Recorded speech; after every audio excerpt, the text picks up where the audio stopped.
জয়গুরু বন্ধুরা, আমার চ্যানেলে বেটিস কিচেনে আপনাদের সবাইকে স্বাগত।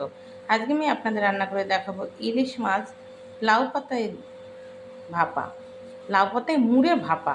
তো আমি এখানে ইলিশ মাছ কেটে বেছে ধুয়ে রেখে দিয়েছি। আমি ইলিশ মাছে এবার দিয়ে দেবো লবণ,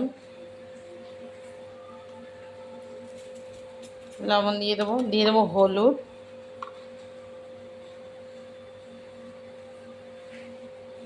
লবণ দিয়ে এবার এর ভেতরে আমি বেটে রেখেছি সর্ষে এবং পোস্ত, দুটো জিনিস একসঙ্গে বেটে রেখেছি, এটাও এর ভিতর দিয়ে দেবো, দিয়ে একসঙ্গে মাখাবো। দিয়ে দেবো এবার কাঁচা তেল, সুন্দর দেখুন কাঁচা তেলটা এবার দিয়ে সুন্দরভাবে মাখাবো। এভাবে যে মাখিয়ে নিতে হবে কাঁচা তেল দিয়ে সুন্দরভাবে মাখিয়ে তারপরে আমি পাতার ভিতরে দেবো। এক পিস করে লাউ পাতায় সুন্দর করে মুড়ে দেবো। দেখুন এই যে সুন্দরভাবে মাখবেন। মশলা যত মাখা হবে গায়ে তত কিন্তু মাছ স্বাদ হয়। আমার মাখা হয়ে গেছে। আমি এর ভিতরে একটু গুঁড়ো লঙ্কা দিয়ে দেবো, যেহেতু আমি কাঁচা লঙ্কা চিড়ে দেবো, তবু একটু গুঁড়ো লঙ্কা দিয়ে দেবো। একটু ঝাল ঝাল না হলে টেস্ট লাগবে না, একটু গুঁড়ো লঙ্কা দিয়ে দিচ্ছি। এখানে দেখুন বাজার থেকে লাউ শাক কিনে নিয়ে আসছে, তো আমি সেখান থেকে পাতা নিয়েছি, কচি কচি রেখে পাতাগুলো নিয়েছি। এই লাউ পাতায় এবার আমি মাছগুলো বসিয়ে দেবো। দেখুন এভাবে কিন্তু লাউ পাতায় সুন্দর করে মাছটা সুন্দর মশলা টশলা দিয়ে এভাবে সাজিয়ে দিতে হবে, দিয়ে এভাবে মুড়তে হবে। দেখুন ঠিক এভাবে মুড়তে হবে। এটা কোনো বাধা লাগবে না, কিচ্ছু করা লাগবে না, জাস্ট এভাবে মুড়ে বসিয়ে দিলেই হয়ে যাবে। এই যে এভাবে মুড়ে বসিয়ে দিলেই হয়ে যাবে। ঠিক আছে, এভাবে আমি সব কটা করবো একটা একটা করে। দেখুন এইভাবে কড়াইতে যদি দেন, কড়াইতে একটু তেল দিয়ে দিতে হবে।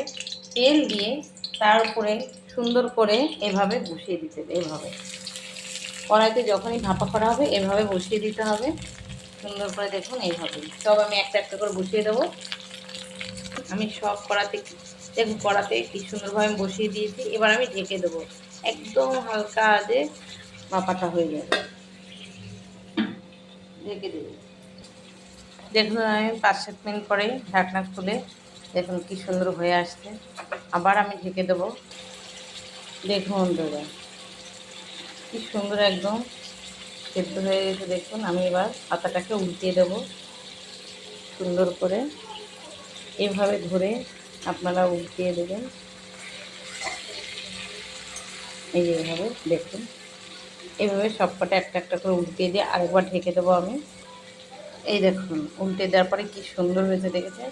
আর একটা লাউ পাতা ইলিশ মাছের একসঙ্গে মিক্স করে একটা কি সুন্দর একটা স্মাইল রয়েছে, ভীষণ ভালো লাগবে। গন্ধতেই মনে হচ্ছে এক থালা ভাত খেয়ে নিই। দেখুন এভাবে কিন্তু লাউ পাতা মুড়ে অতি অবশ্যই কিন্তু এভাবে ভাপা দিয়ে খেয়ে দেখবেন। এবার আরেকবার একটু ঢেকে দেবো, ওই পিঠটা হলেই নামিয়ে নেবো। দেখুন বন্ধুরা হয়ে গেছে, এবার আমি নামিয়ে নেব। এই দেখুন বন্ধুরা লাউ পাতা মুড়ে কি সুন্দর দেখুন ভাপা হয়েছে দেখেছেন। এভাবে কিন্তু লাউ পাতা মুড়ে অতি অবশ্যই কড়াতে দিয়ে এভাবে ভাপা খাবেন। কলা পাতা যেমন মুড়ে দেয় ভেটকি মাছ করা, ঠিক ইলিশ মাছে এভাবে মুড়ে একবার খেয়ে দেখুন, ভীষণ ভালো লাগবে। আর লাউ পাতাটাও সিদ্ধ হয়ে গেছে, লাউ পাতাও খাওয়া যাবে, মাছটাও খাওয়া যাবে। তো আমার এই রেসিপিটা যদি ভালো লেগে থাকে তাহলে please please please like share comment করতে কিন্তু ভুল করবেন না, সাবস্ক্রাইবটা করে দেবেন। জয় গুরু।